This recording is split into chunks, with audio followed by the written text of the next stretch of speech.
you asked me to talk. I said, well, okay, I'm not sure what I could talk about for an hour, but it would I think it probably would help for me to tell you a little bit about my history and how I got into the real estate business, what I do in the real estate business, and then answer whatever questions you might have, and I'll do the best I can to answer them. I graduated from the University of Illinois a long time ago, back in 1978. And the only thing that I knew when I graduated college, I graduated with a bachelor's in economics and finance. The only thing I knew I was going to do was to sell something. I just didn't know what it was that I was going to sell. So it came down to two options. I had the opportunity, I had an offer from Procter & Gamble, based out of Cincinnati, Ohio, to peddle toothpaste. And the other one was to work with a company called Montgomery Elevator Company, which was based out of Moline, Illinois. And it was interesting for me to kind of give you an idea about how decisions are made. For me, things seem to be very happenstance. I've learned later in life that there was actually probably some master plan. I just had no idea what it was. But I went through this interview process all through school, and Procter & Gamble particularly is one of those companies. Have any of you ever interviewed them or know anybody at P&G? Do you? Great. Well, if you, at least then, what P&G did is they went after, they were after salespeople. I mean, that's the job they were going after. So thankfully, they weren't going for the academically really great students, because that was not me. I was a good student, but I was not a I wasn't an overly bright student. My whole goal was to do as little as I could to get through. And I was very successful in doing that. So anyway, what they wanted was that they went after presidents of fraternities. And sororities. So that was the thing. So they were going after leadership. They figured they were going after people that had some marketing skills. And they went through a full 2 semesters of interviews. I probably had 10 interviews with these people, which was great experience. And that was one of the things that, in going through school for me, that was critical. Was I always took whatever interview I could get, no matter what it was, or if I was interested in the job at all. I interviewed, because that was great practice for me to interview with somebody. So I went through all that stuff, and at the end they flew you to Cincinnati, their corporate office. They put you up in a nice hotel, and at the end, the way they do it is they make up a business card for you, and the business card said Eric D. Swanson, Toilet Goods Division. And I thought, God, I spent 4 years of school, and I don't want to have on my card the word toilet on it. And so I said, I don't really want to do that. So, so Montgomery Elevator Company, also interestingly enough, I got that interview because it was a Saturday morning. Actually, I'm sorry, it was a Friday morning, and one of my close friends had just finished up his final, and he decided to start celebrating a little bit early, and was in absolutely no condition at about this time of day to go on an interview. And he said, man, I got to blow this interview off. And I go, well, I'll take it. Let me take it. He said, okay, go. You just go. So I quickly borrowed a suit, dressed up, went to the interview, and it was for this Montgomery Elevator Company, which I had absolutely no idea what it was about. But what they did is they manufactured elevators and escalators. So I went to the interview and knocked it out of the park. It was great, and ironically, he actually ended up making the appointment, because of course I covered for him and told him how sick he was and how sorry he was that he couldn't be there. Little did he know, they were up there on the balcony at the fraternity house, just basking in the little sunshine that we had in Champaign, Illinois at that time of year. So ultimately, I ended up getting that job, and I had decided I wanted to do that because I wanted to do something a little more technical, and I didn't want to have the word toilet goods on my business card. So I took that job, and And then spent the next 9 years in the elevator business, which I absolutely loved. And it was great training ground. That was at a time where companies, particularly Montgomery, spent a huge amount of time training their people. So they took in a class every year of about a dozen young men and women to work there, and they trained you in everything. They were regimented on this is how you write a memo, this is how you, we did estimates. We estimated the cost of these elevators and escalators for all the people out in the field all over the U.S. So they would call in, they would send us all their information, and then we'd look up in a little book, and then we had the little calculator, and we had to physically write down everything. Today you do all this in Excel. You guys would knock it out in about 12 minutes. Every estimate for us took, forever. And everything had to be perfect, had to be done in pencil, and had to be absolutely letter perfect. There was an old guy there, I remember Ralph Jones. Ralph Jones we hated him. He was just one of those guys who would double check all of our estimates. And so you'd go through this big 11 by 17 sheet of paper with 4 columns on it, and you would go through everything, boom, boom, boom, and then you'd have to do the calculator, put the tape on it, double check everything, and if you found one mistake, he'd rip it up. So it would take you 2 hours to do one of these things every time. And so that was one of those things that just pissed you off. But clearly, you didn't make mistakes because you didn't want to have all your work wasted. So it turned out Ralph Jones was a great trainer. Hated him, but he was a great trainer. So we learned a whole bunch of stuff, and it was great. And so then got into that business, which is the construction business. Our job was to go to contractors, and ideally what we would do is we'd go to architects and convince them that our product was the best product to specify for their building. And then we would always have these tricky little things that we would have that if they specified our elevator in that size that was very proprietary, then nobody else then could meet that spec, and then the contractors would have to use our elevator, and we would be the leader of the pack instead of it being just a very generic who's got the lowest price.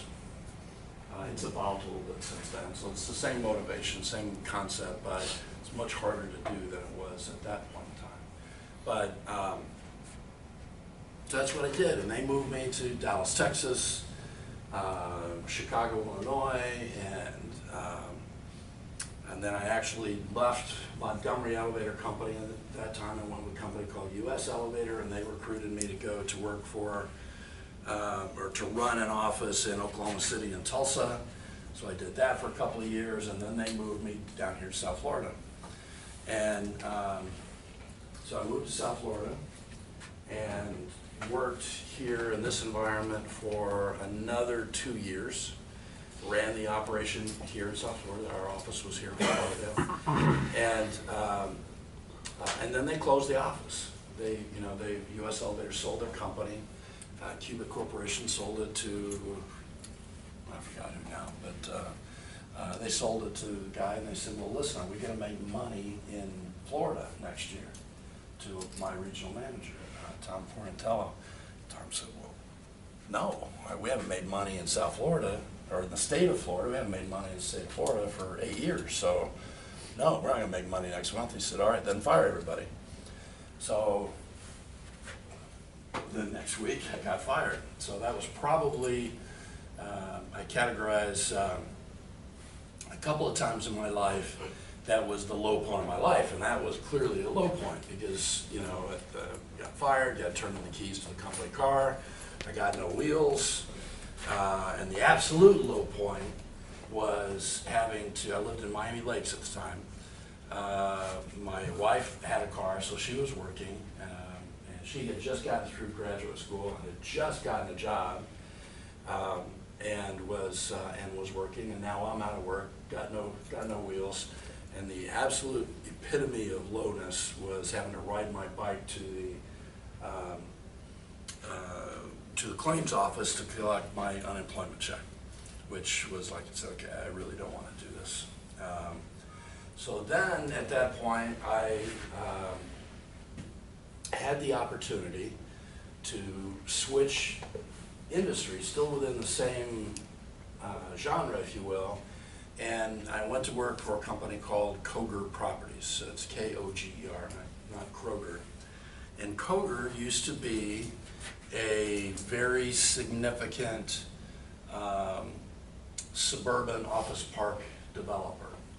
And so my job was to lease office space. So I went to work for them. I was one of about 4 people, leasing agents, if you will. And our job, we had about 1 million square feet of low-rise office space. Koger's claim to fame is that they invented the suburban office park. And they built inexpensive, plain buildings all over the country that were the same. So you would see the Albany building down in Miami was the same as the Albany building in Tampa, same building in Jacksonville, Memphis, Tennessee, Charlotte, North Carolina. So that way they could just duplicate. It's a cookie cutter approach. They built the same building in about 30 different markets. And we had 1 million square feet, and we had a lot of vacancy at the time. And so we had a lot of fun leasing space. And what they did is we worked for the owner, so you didn't have to have a real estate license to do that, but I got that anyway.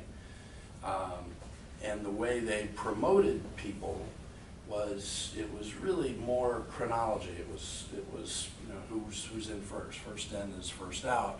And the goal is ultimately to move up the ladder to become a general manager, so you can manage the whole property.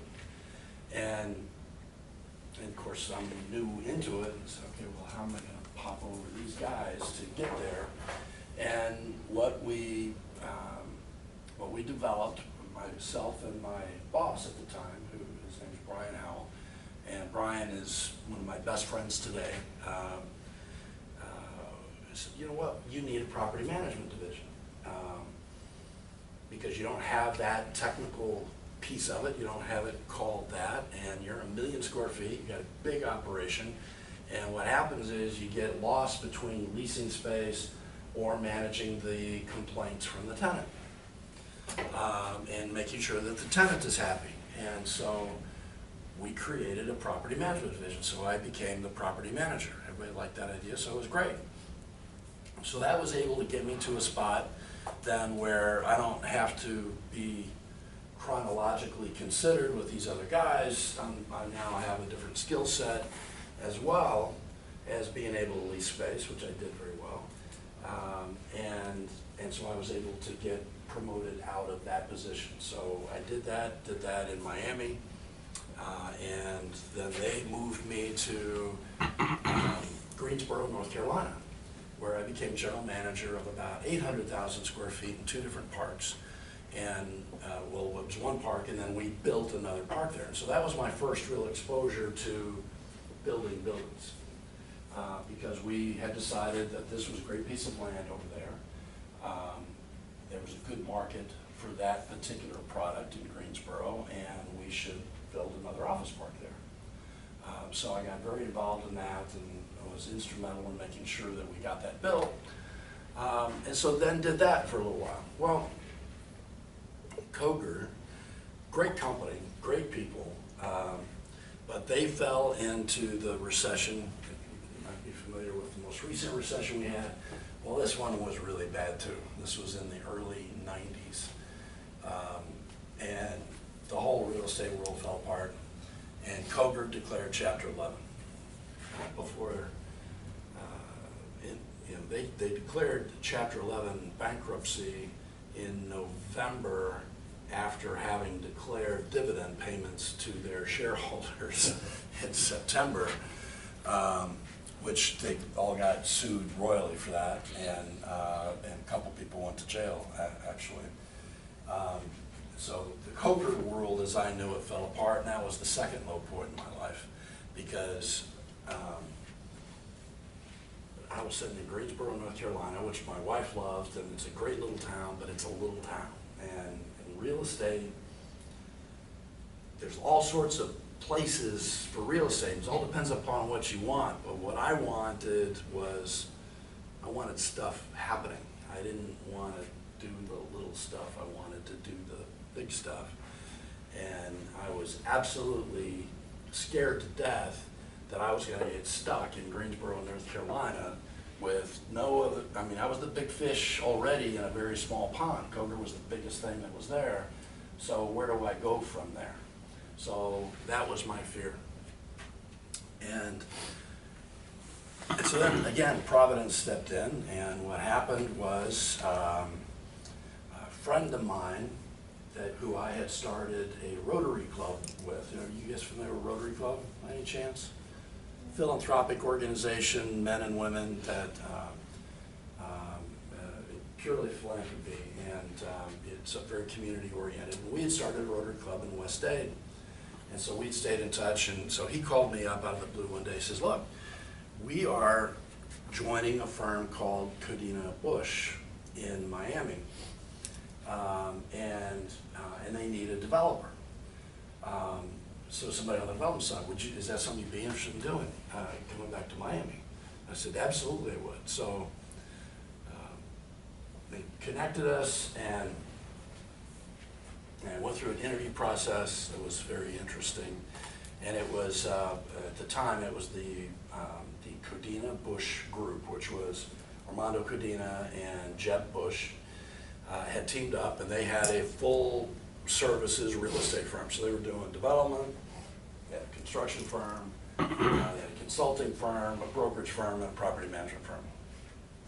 And they were after me to do medical office development, because Armando at the time had secured the development of the medical arts building at Baptist Hospital. It's a 14-story tower adjacent to the first medical arts building that they have, in a combined thing. And had this vision that more of the medical offices for hospitals were going to consolidate on hospital campuses.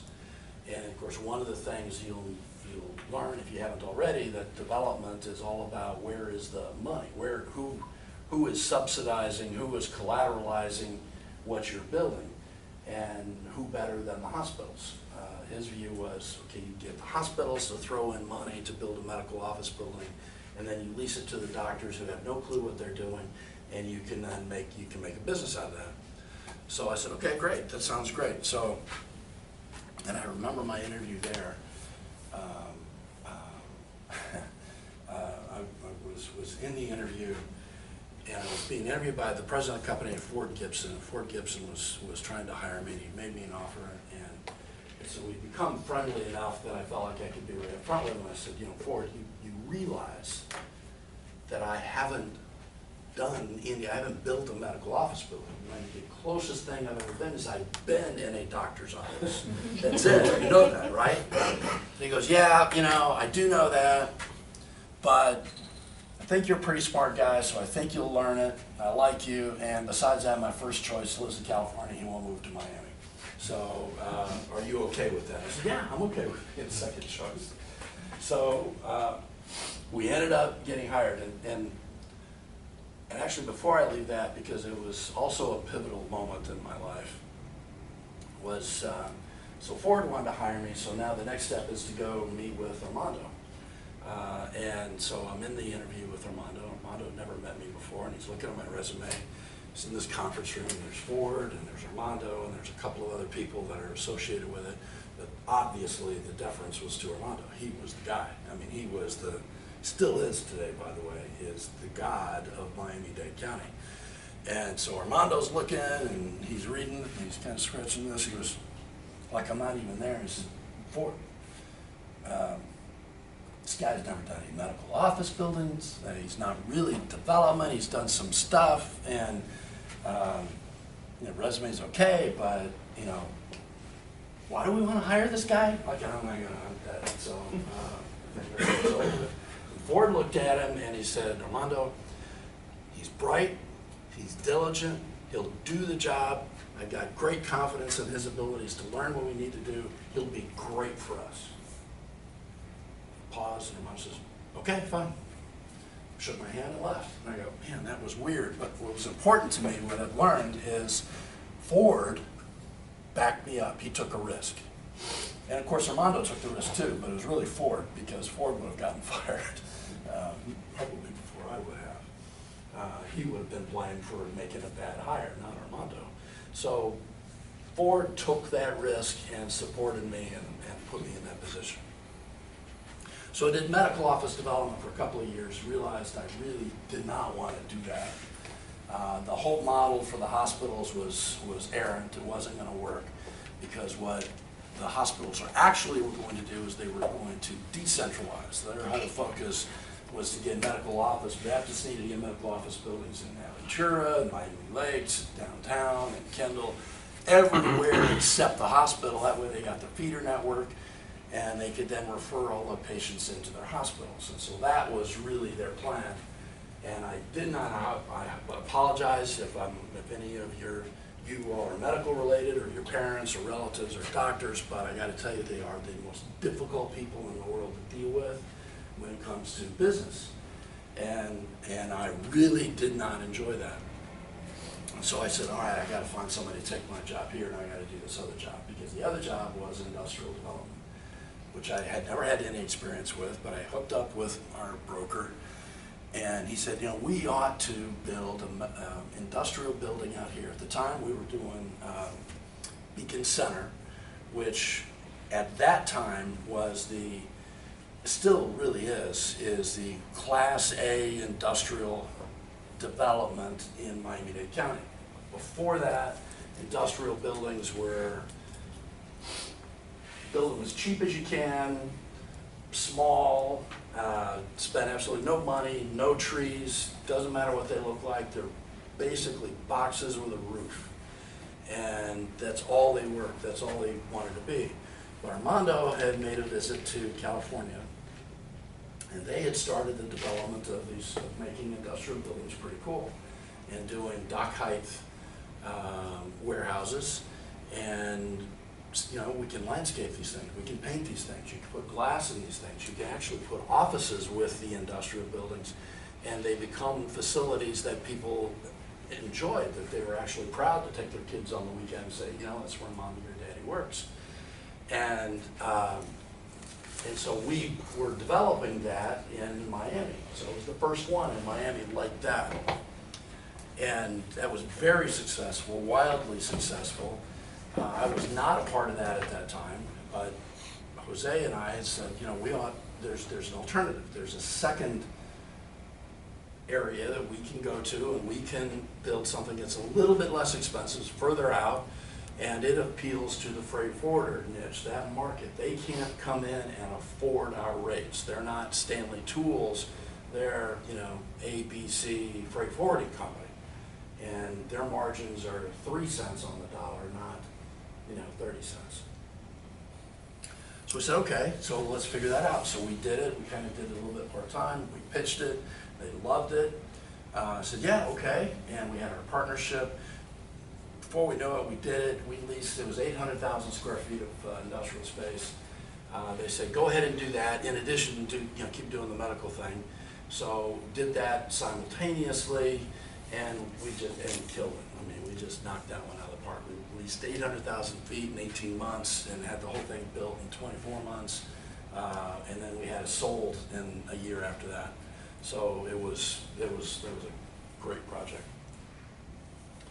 And so at that point then, I had also then interviewed, found a guy named Bob Bale to come in and do medical, who had a medical resume. And I suggested that Bob come in and do that, let me do this industrial thing and this office thing. And they said, okay, great. So then I got to finish up, do some projects at Beacon Center, and effectively ended up doing a bunch of projects that from the ground up, where we kind of put the whole deals together for suburban office and industrial in South Florida. And ultimately, Armando asked me to move him into Broward County. He always viewed the Miami-Dade Broward County line as like that was the point of no return. His statement always was he didn't want to get any further away than about an hour from his mother, who lived in Miami-Dade.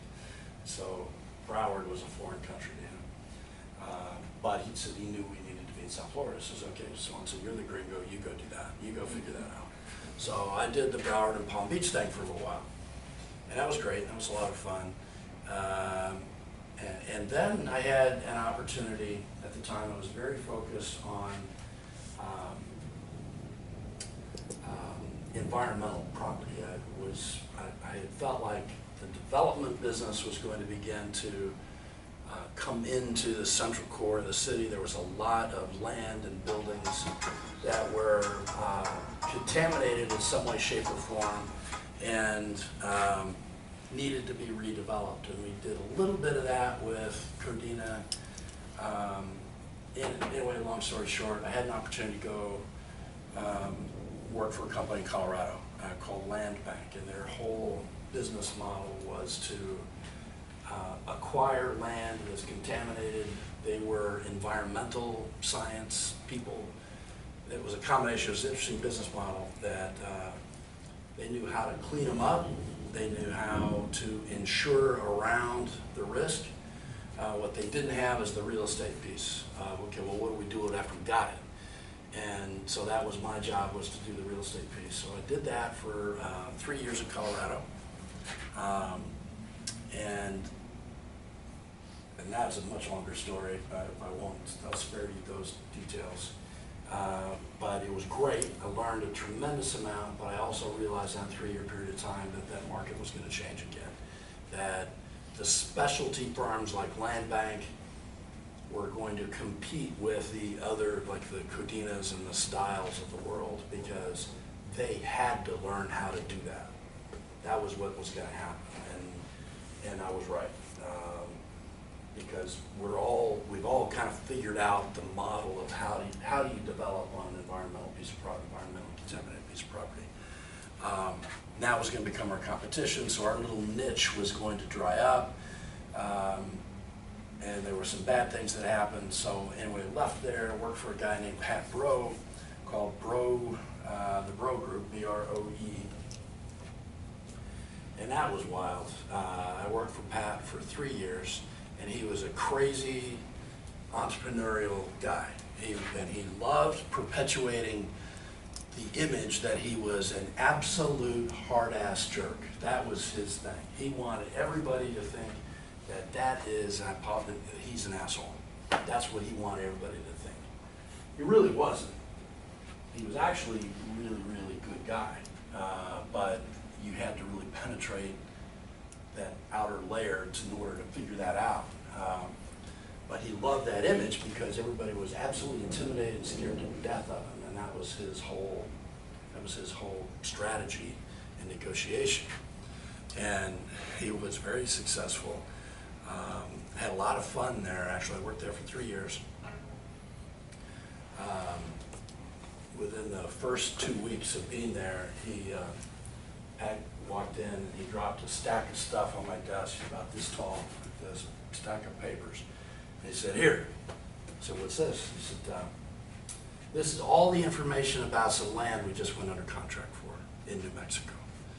I said, "Really?" He says, "Yeah, what is it?" And I said, it's a 300,000 acre ranch that I am under contract for."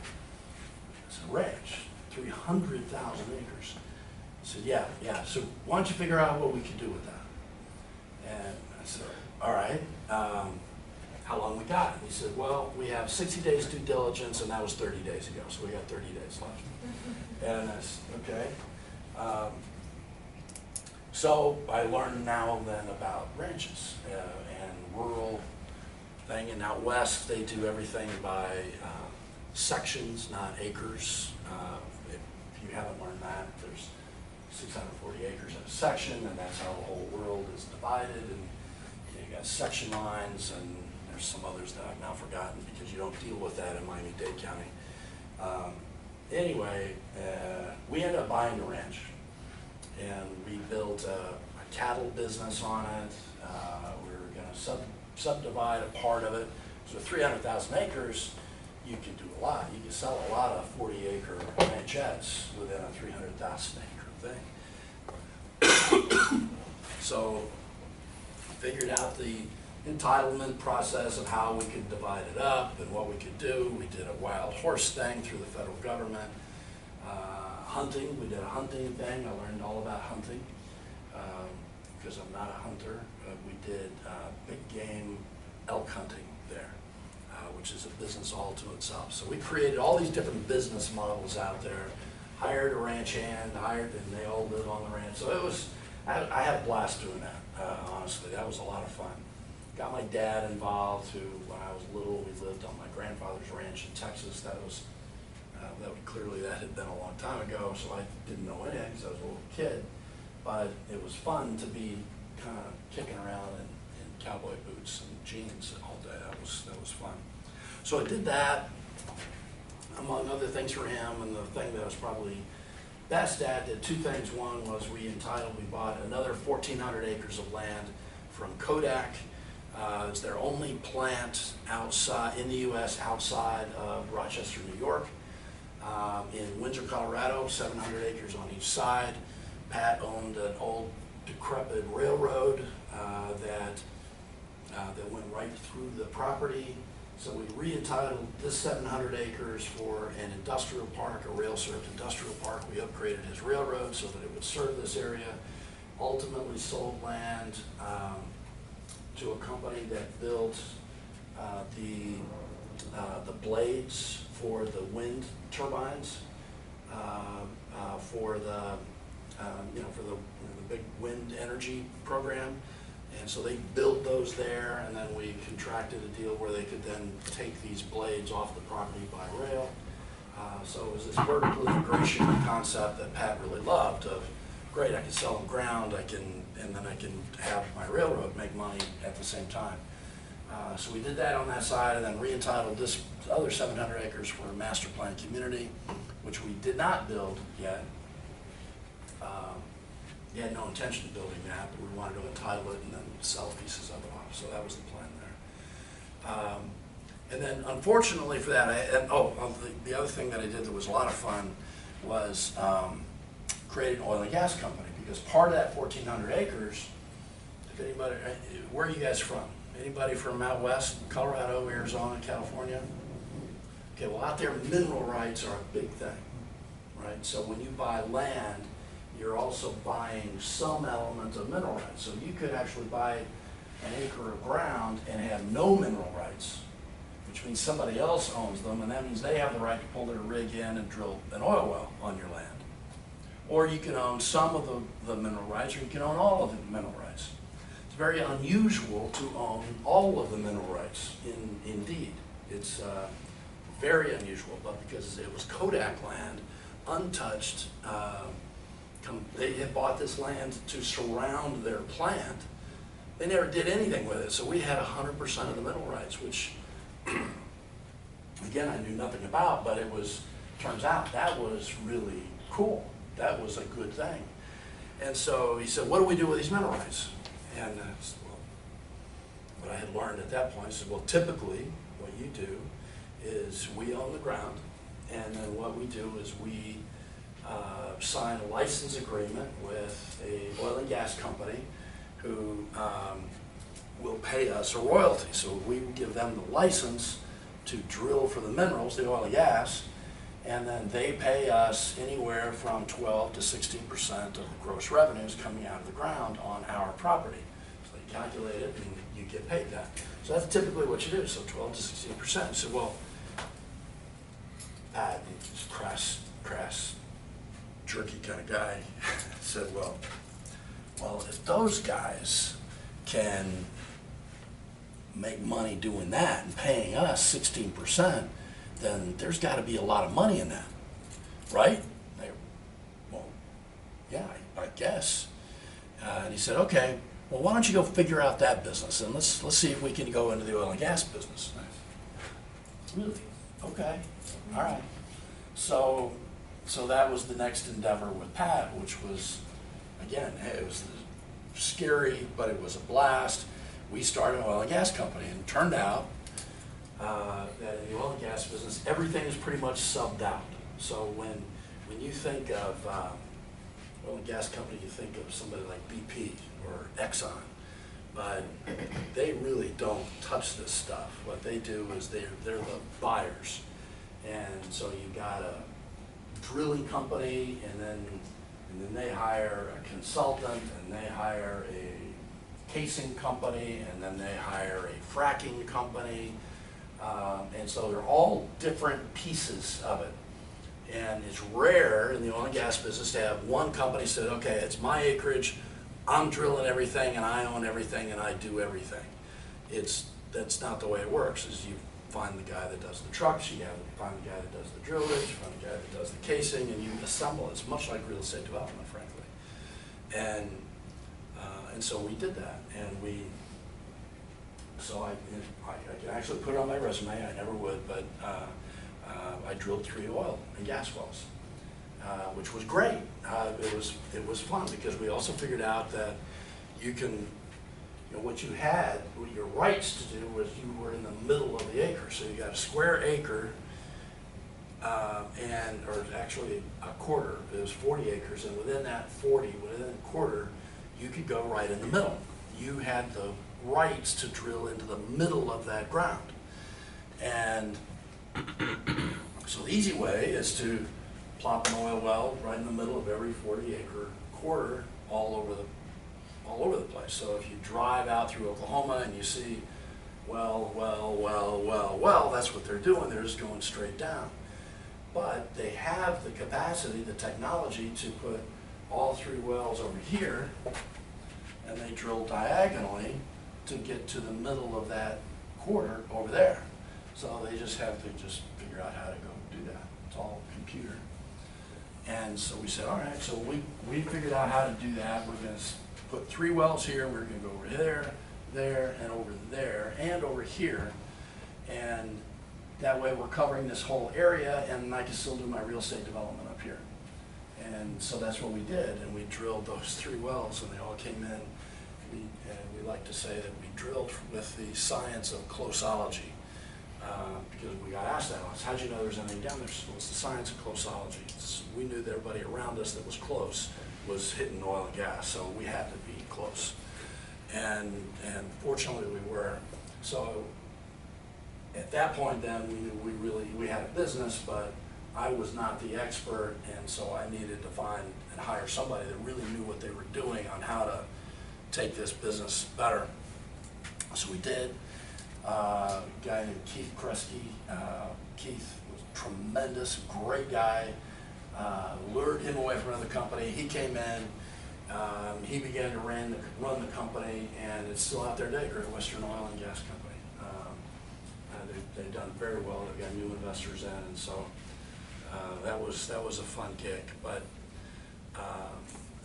at that point, then, I'm 50 years old, and I realized, and with Pat, the way he would pay you is that you had a decent salary, but generally you were underpaid. And what he liked to do is he liked you to participate. So my real financial benefit was I had a little piece of the oil and gas company, I had a little piece of the ranch, I had a little piece of the land up in Windsor, and I had a little piece of some other stuff that we were doing. But the contract that I had to sign, he had all the 100% of the power, so he can do whatever he wanted. He could decide to hang on to it forever, he could decide to sell it for a loss, sell it for whatever he wanted to, whenever he wanted to, and I had absolutely no say in the matter.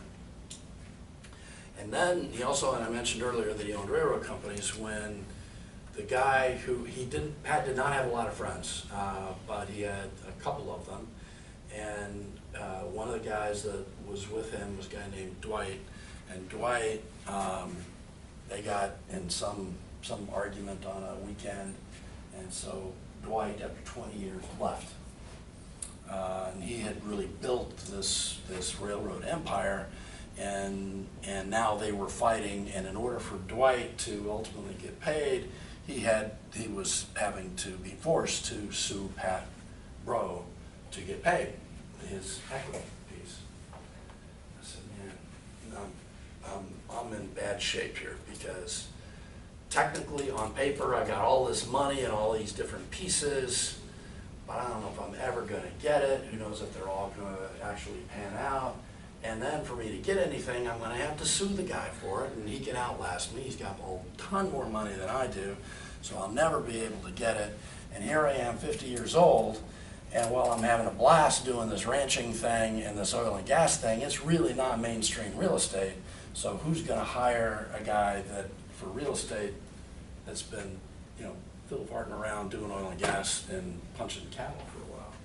So I need to make a move. I need to do something. I can't put my family's financial future in that bucket. And lo and behold, the only person I had talked to about that was my wife, and within a week, I'd gotten a phone call from my old friends over at Cadena, and they had just sold their company to FECI, and then they were taking FECI out, and it was a public company, and they had just sold it to Fortress Investment Group, private equity group out of New York. And they said, we need somebody to come down and help us. Will you come down and help us? We've been trying to get you, and nothing else worked, but this is something that you would enjoy. Excuse me. So my wife and I decided to do that. I said, okay, we'll come back to Florida. So this would be then the third time that I've moved back to Florida. And it was great. I mean, I loved it. The only bad part, but it actually worked out okay, was we commuted for about 4 years. My youngest daughter was still in high school, so we said she'd finish high school there. So I'm back and forth to Colorado for a few years. Worked my tail off with FECI, and when we entered that, our thought was that what they wanted us to do, remember FECI was the real estate company. They owned a bunch of real estate, mostly industrial and suburban office, and they also owned the railroad, the FEC Railway, FECR. And our thought was they're going to split these things, and we're going to have a bigger, better real estate development company. And Fortress never lied to us, so I don't want to paint a picture that they were the bad guys. They were not. But ultimately, they figured out through that recession, that was in 2007, that they had to be something different. They weren't going to be just a real estate development company. And that the industrial side of the business was a commodity. What they were going to do is they were going to build railroads. So that's hence the All Aboard Florida piece. So we did a lot of stuff on that. That was a fun part of my work on All Aboard Florida. But at the same time, I figured out that they really weren't going to be the real estate developers of anything they were going to do. They were going to be the financial engineers, if you will, behind that. They were going to sell off, go in joint ventures, go in pieces. And honestly, that's just not what I wanted to do. I wanted to get my hands a little dirtier and do more real estate. So we parted company about 18 months ago in very pleasant departure, nothing negative, and I had the opportunity at that point then to go to work for a company called Odebrecht. Odebrecht is a company that originated in Brazil, family-owned company, 70 years old this year, owned by Norberto Odebrecht. He started it. His son ran it for a while, and now his grandson runs it. And it's a huge conglomerate that is diversified geographically as well as business-wise. So now they're in the oil and gas business, the shipbuilding business, the defense industry, the agricultural business, the water business, and construction business, and also real estate development. In Brazil, they're one of the largest developers in that country. And in the U.S., they've been here for 24 years, and they have not done that. They have been exclusively a general contractor and built, iconic projects like the Adrian Arce Center, American Airlines Arena, redeveloped the North Terminal and the South Terminal at MIA, the runway out at Fort Lauderdale Airport, variety of other, big projects like that, because that's what they do with these big projects. And what they really wanted to do is diversify their their business into more of the private side. They want to diversify their customer base so that it's not so dependent upon bids at the government level. And so that's my job. So what I'm there to do is to try to create some of these private development initiatives where we can then go in, own a little piece of a very large transaction, help develop that, get partners, get the financial component to it, and then build those big projects. And so that's what I'm doing. And I've done that now for the last 18 months. Don't have a project yet. We're chasing some really good ones, which I'm very excited about, and I think that we're going to land some things here in the next few months, so I'm very excited about that. And you know, I'm one of the luckiest people in the world. I'm doing exactly what I love to do, which is to be involved in the development of real estate, because in my view, that impacts everything that we do. You know, it's not by accident that the whole phrase of live, work, and play is part of the real estate development mantra, because you're creating the venues for people to exist, to do everything, to live, work, and play. So I'm a one-man band in that sense. We've got a small group, and we're all kind of independent, but we've got a small group doing that, focused primarily on South Florida. And that's what I do. So that was probably a longer history than what you wanted to know about. But that's where I'm at today and what I do.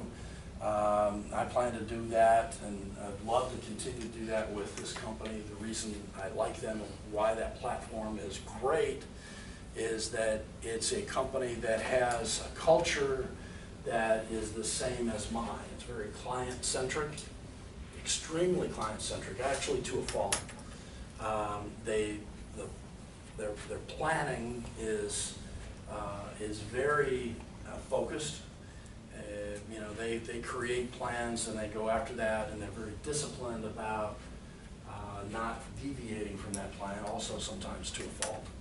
And they really care about their employees. So I've been in, you know, my working life for some 36 years, and they still sent me to a program that they do to make sure that you think about the ethical and moral standards of the way you behave in your personal life as well as your business life.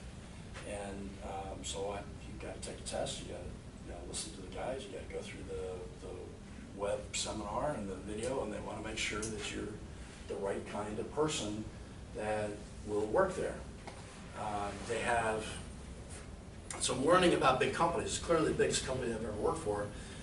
They have about 170, a little over 170,000 people around the world that work for them. They're a $43 billion revenue organization, and they're all over the world. And so what are their issues that they got to deal with? It's personnel. You know, by their whole plan is that by 2020, they want to be one of the top 10 most admired companies in the world. And they want to have 300,000 people working for them, because they create this entrepreneurial concept within each and every one of us. So you're representing the company. So they figure out that if they've got 300,000 of the best and brightest people around the world working for them, they're going to make a bucket load of money, because all those people are going to figure out how to make money. And that's their whole mantra. And they're going to do it the right way. And so they want to make sure that you're doing it the right way, and they try to teach you how to do it the right way if you don't know. So anyway, that's what I do. So, any questions? Or did I completely bore you to tears about all that history? One of the things since we're working on is a competition project right now in Miami with an industrial property, and might be useful for them to maybe pick your brain a little bit on some of the aspects of that particular project, and get a sense of whether they're going down the right path in terms of some of the things that they're thinking about with that project. So, Okay. you guys want What's the project? Can somebody describe the project for me? You guys know the project? It's a Class A building, light industrial, close to the Doral. Close to Doral? Yeah. Okay. Close to 836. And it's pretty much we're going over what possible tenants, type of construction, if it's appropriate to the future needs.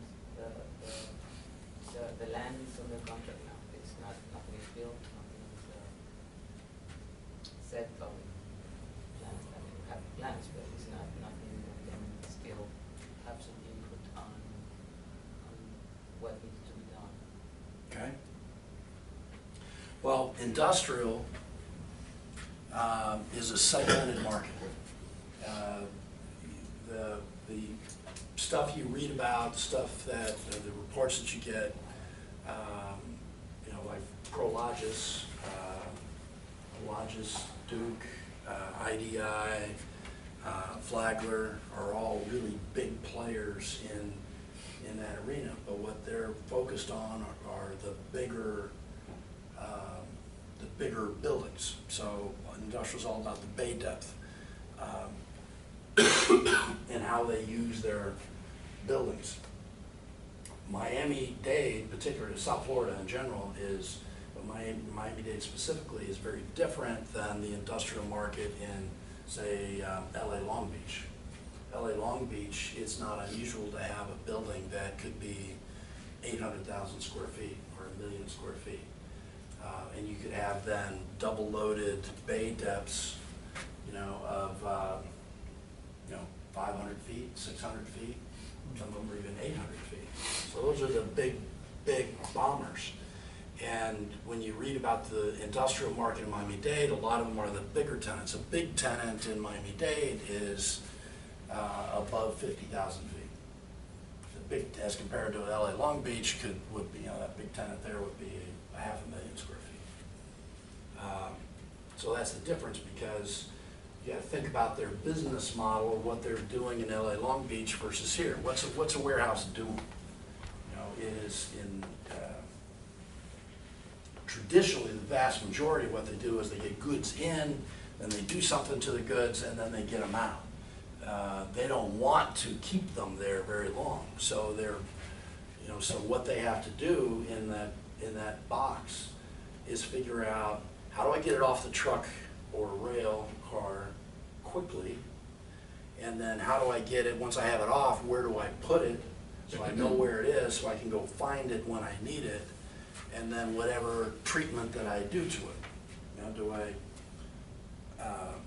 do I pull a box of towels off that I get from a linen supplier, stack this box of towels over in the linen department, and then when the cruise ship needs it and I need to load that truck, I'm putting a box of towels along with a box of pillowcases and a box of lotions and those things, and they get them back on, and then they go back out in the truck. And what the people do is that they make money with the handling of that, so they got to handle it very efficiently. But everybody's a little bit different. They're handling different products. They've got different specialty niches. And the size and shape of that building is important depending upon who that target market is. So if you're doing small things and light things and you're really not reconfiguring them, you're not repackaging them in any way, you know, you may not need much space, and they may not need to be that organized. They may be able to do their business in a very small environment. Freight forwarder, as an example, their business is to really not touch the product if they can avoid it. And so all they're doing is making sure that the stuff that's being shipped from China for Apple comes in and ultimately gets to Best Buy as quickly and easily as they can. And what they'll do then is to differentiate themselves, they'll add some value. So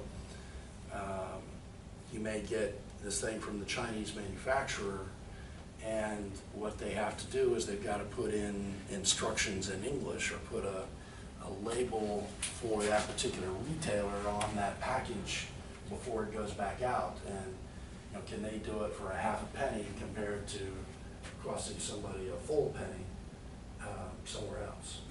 So your market is very important, and that's going to, and the market that you're appealing to will drive the size of your building. And you'll also drive how that building is configured. So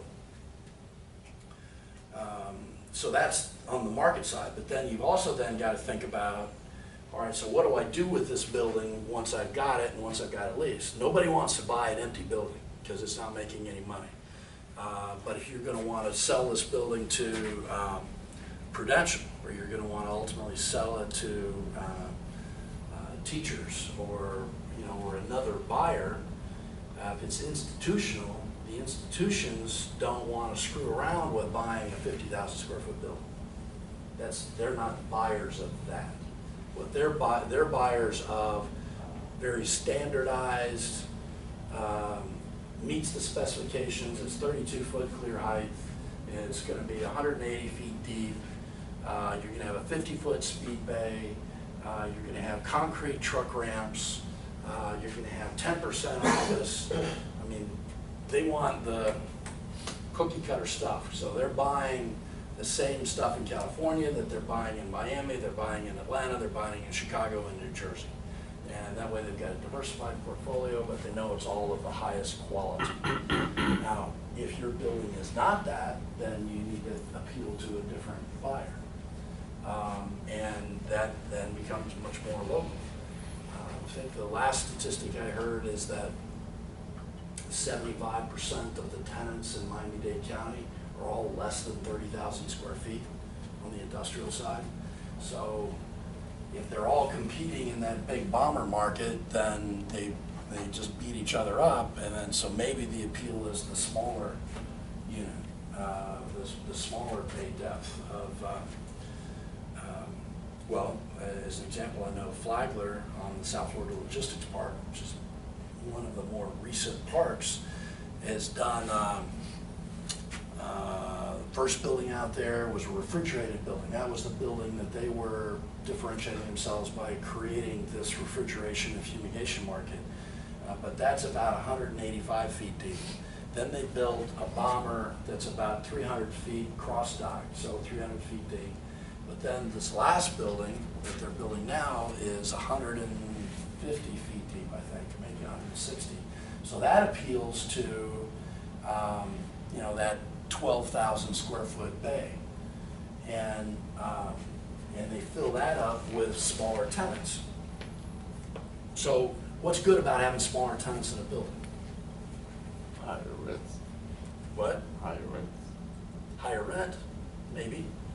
But what else? You can review the lease. Expansion. Right, it's really renewal and the ability to expand, but what happens is if Well, you've got a large building tenant. that's 100,000 square foot, full of 10,000 square foot boxes, you're leasing to 10 different companies. You can have 2 of them bail out on you, and you still got 80% of your building full. If you have a 100,000 square foot building and you got a 100,000 square foot tenant, and they bail on you, what have you got? You got 0%. So one of the benefits of the small bays is that they are risk averse in you can have a number of tenants in there, so there's a benefit to that. Now the downside to it is that usually the smaller tenants are not as creditworthy. So that's going to impact what you're going to sell that building at. So if you've got a bunch of tenants that are barely living above the poverty scale, they're going to say, well, that's great, it's full, but man, I don't think any of these people are going to make it through the next 6 months. So the cap rate, the price that you're going to sell that building for, is going to be a little bit higher based upon that credit. But you offset a little bit of that because what are the chances that all of them are going to go badly all at once? You know, I go back to my Coker days, remember that Albany building I mentioned to you. That Albany building was full of 480 to 1,200 square foot office tenants. We specialized, frankly, in leasing to, you know, Bob and Harry's accounting business. You know, that was great. They had no credit, but it was that suite is always pretty much going to look the same. It's not much not much you can change in 480 feet, and so even if Bob and Harry left, you're going to lease to, you know, to Dick and Jane, and we were always able to churn those tenants. And so the small bay in the industrial market's a lot of the same thing. So one of the things that I would evaluate is what target markets you're really going after at that location. Who are you competing with? You spoke briefly about the racking. It has a lot to do with the pallets, correct, and how you stack them? The pallets are pretty much the same. It's more about how you deliver the pallets to the rack. So the value add to a tenant is that you have more space north-south than you do putting it in? Yes, but only if they have the right equipment to get it up to that top rack, and if they got the right personnel. So if you're going to go 32-foot clear and you're going to stack at that top level, you got to have a special forklift that'll get it up there, and that's going to cost them an extra $37,000 to buy that forklift. So Bob and Harry, maybe not, you know, they can't get that forklift. Goes back to your market and your tenant. Exactly. Gotcha. Exactly. And then if you think about the construction methods on a smaller building versus the vast majority of the new industrial buildings in South Florida are all built with tilt-up construction.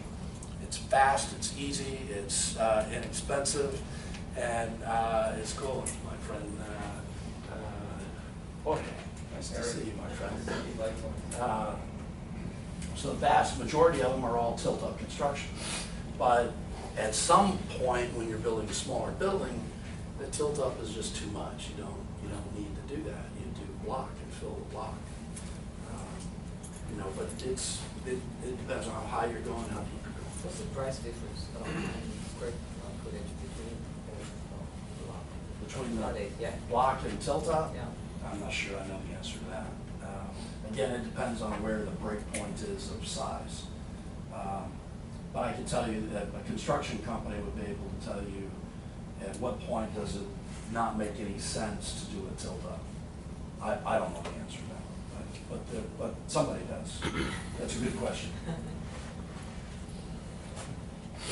When I look at the information presented by, for example, the Beacon Council's website on the expansion of the port in Port of Miami, their website, they sound extremely optimistic as to what the future holds for warehousing, logistics, and distribution in Miami. But it just sounds like a sales pitch. I'm wondering how much of that do you think is actually true? Do you think the business is coming as they say it is? They're spending $2 billion on the expansion of the port to tie in with the expansion of the Panama Canal. Are they being realistic, or are they just trying to sell it? That's a great question.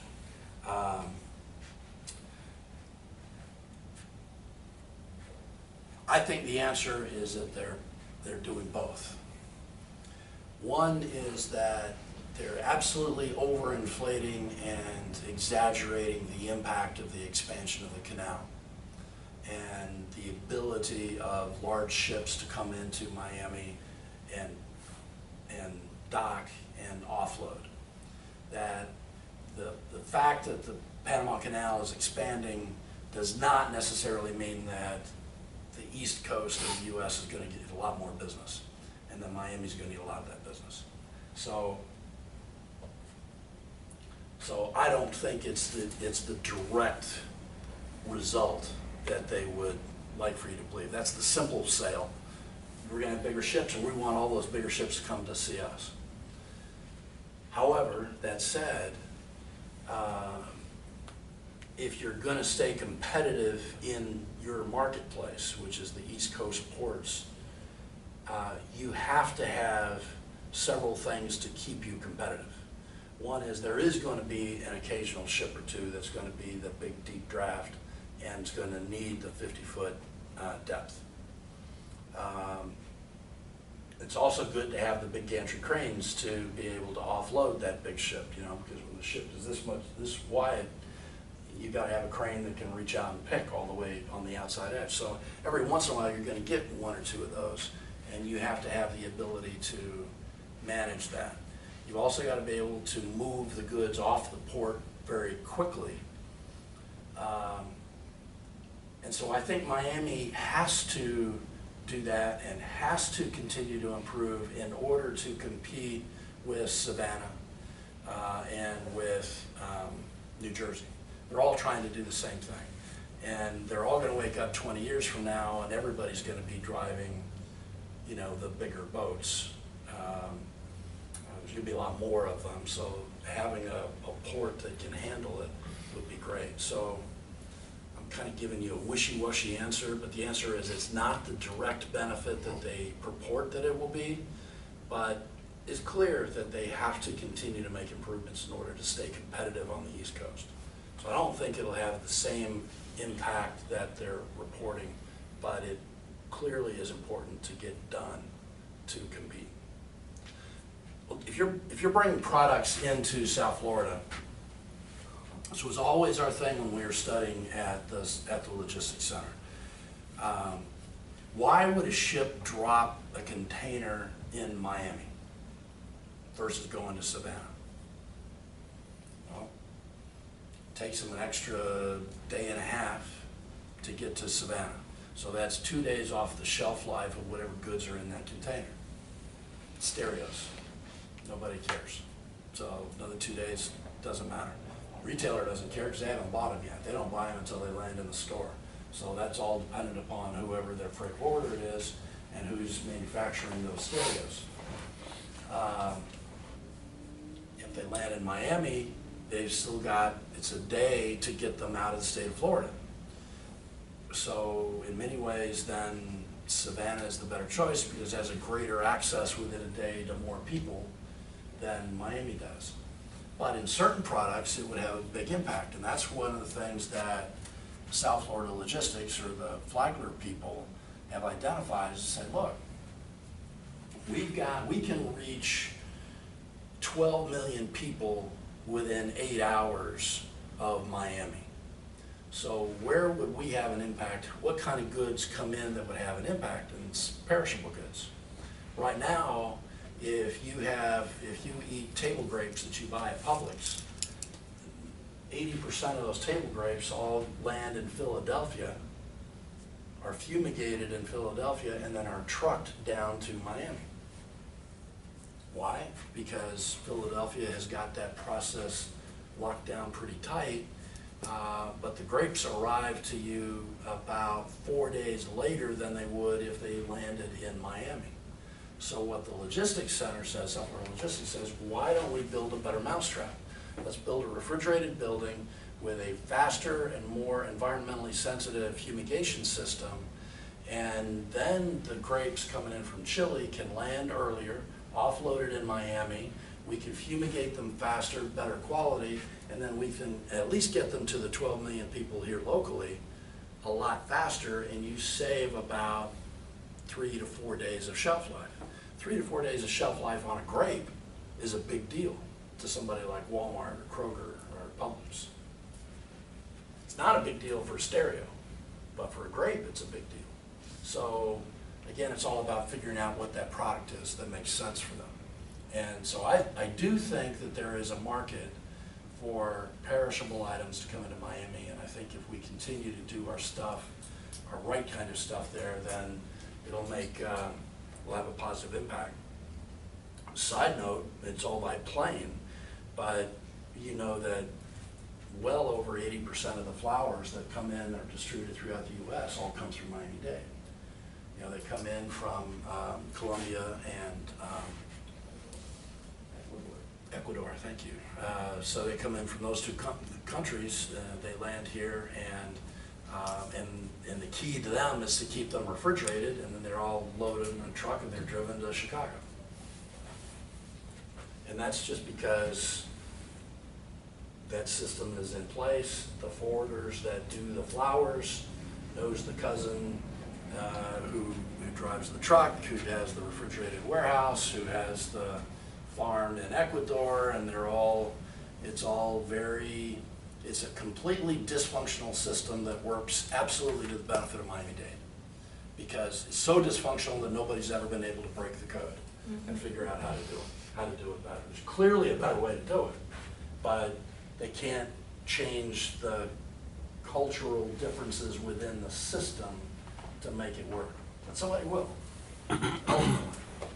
Probably be a generation from now, when the cousins don't care anymore, or they got new cousins.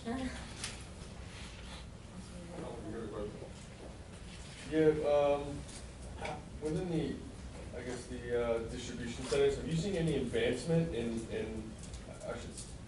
robotic or automatic labor? You know, I've talked to some people saying they had to install tracks and, things like that. I mean, have you seen within new distribution centers, have you seen any advancement in that or any, push for it or? Yes, if you go to one of the older ones out there, it's about 12 years old, is the JCPenney Distribution Center, which is located in Alliance Alliance, it's Dallas-Fort Worth. And what they did is they built a building that's about 60 feet clear,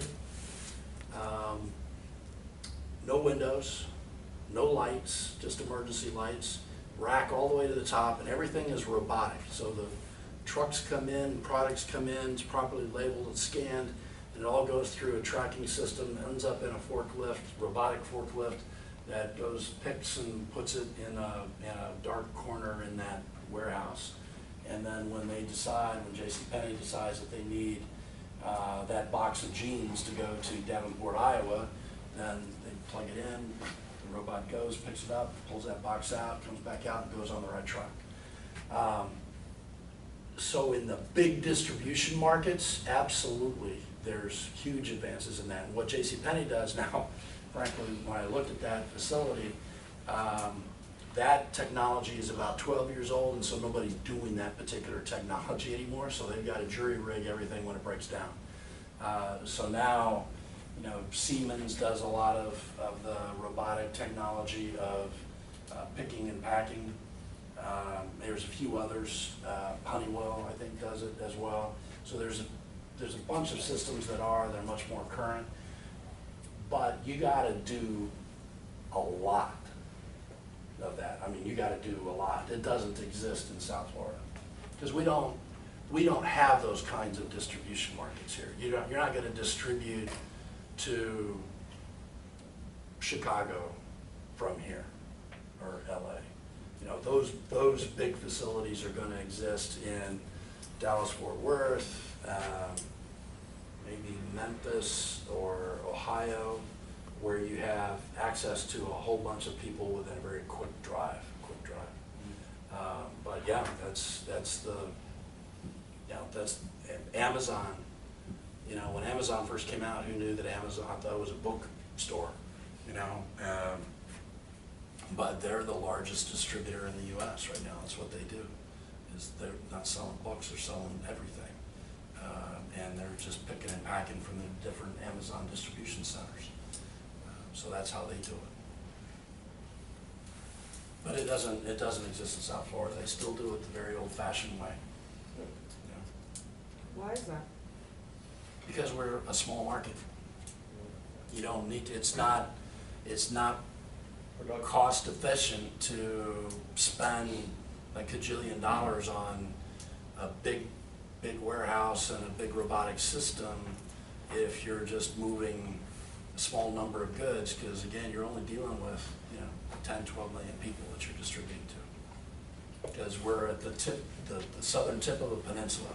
So there's only a certain number of goods that it makes a difference within that time frame. Now, what Port of Miami and South Florida Logistics and the FEC Railway are selling right now together is this combined system that bring your ship to Miami, first stop, coming out of the Panama Canal, offload here, remembering it takes you another couple days to get to Savannah, so you're offloading 2 days ahead of time. They've now put rail back onto the port, load your container on the rail, and then you can have that container in Chicago in 3 days, saving you 2 days from Savannah. And that will work. That's a good model, and they're doing that. But it's not going to be for everybody because it's a volume game, and it all depends also what other containers are on the ship and where else they're going to go. Savannah has got a much better distribution network of being able to get that container off and get it back out into the mainstream than we do in South Florida. Now ours will improve, but it's just physics. You know, we're way down here and they're way up in the middle.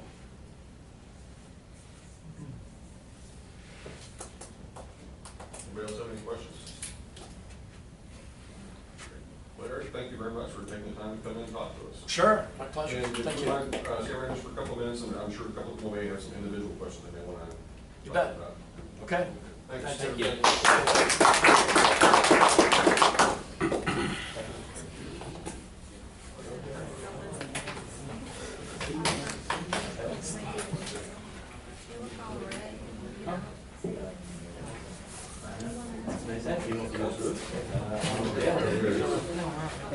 This is getting like a harder sell every time.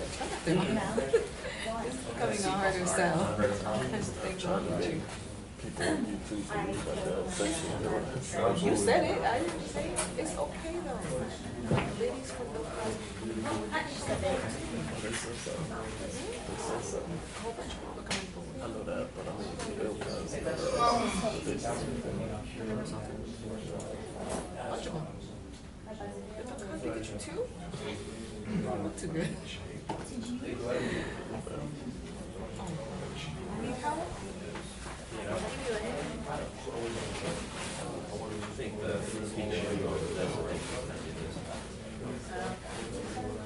Thank you.